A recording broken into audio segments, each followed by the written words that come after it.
تحریک چلا رہے تھے ایوب خان کے زمانے میں، تو نیشنلائزیشن جو ہے اس کا پرچار ہو رہا تھا، اور جب ان کی حکومت آئی تو انہوں نے تمام اداروں کو نیشنلائز کر بھی دیا، لیکن پھر انہی کی پارٹی تھی 88 میں کہ وہ پرائیویٹائز کر رہی تھی. تو دنیا میں سارے نظام جو ہیں وہ چلتے رہتے ہیں حالات کے ضرورت کے مولانا ساتھ. صاحب پورے ملک میں اور خصوصاً خیبر پختونخوا بلوچستان میں حالات آپ کے سامنے ہے، جو سیکورٹی وہاں پہ مسئلہ بنا ہوا ہے.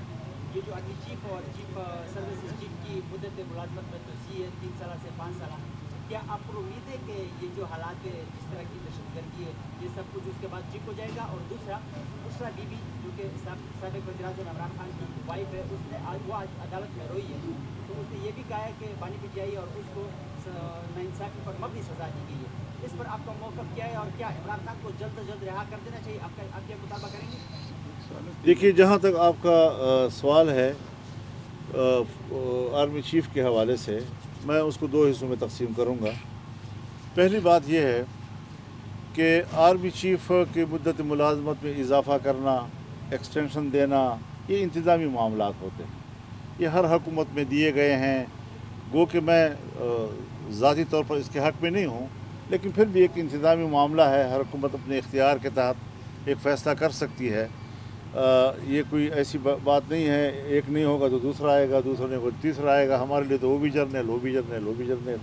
لیکن بات بنیادی یہ ہے کہ اپنے اختیارات میں اس قدر اضافہ کرنا اور اس کے لیے حکومت کو پریشرائز کرنا کہ آپ یہ قانون پاس کریں، یہاں تک کہ نظر آئے کہ جیسے ملک ماشاء اللہ لگ رہا ہے، تو جس پر شک ہو جائے اس کو تو آپ فوراً گرفتار کریں.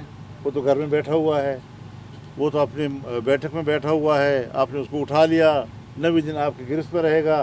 جو روڈوں پہ دندنا رہے ہیں، جہاں سڑکیں ان کے قبضے میں ہیں، جہاں دیہاتیں ان کے قبضے میں ہیں، جہاں مسجدوں میں وہ رہ رہے ہیں، جہاں لوگوں کے بیٹھکوں میں وہ رہ رہے ہیں، جہاں گلی کوچے ان کے قبضے میں ہیں، وہاں کیا تیر مارا ہے کہ اب اس کے اوپر اختیارات میں بھی اضافہ مانگ کر آپ عام لوگوں کو، سویلین لوگوں کو شک کی بنیاد پر ان پر ہاتھ ڈالنے کی کوشش کر رہے ہیں.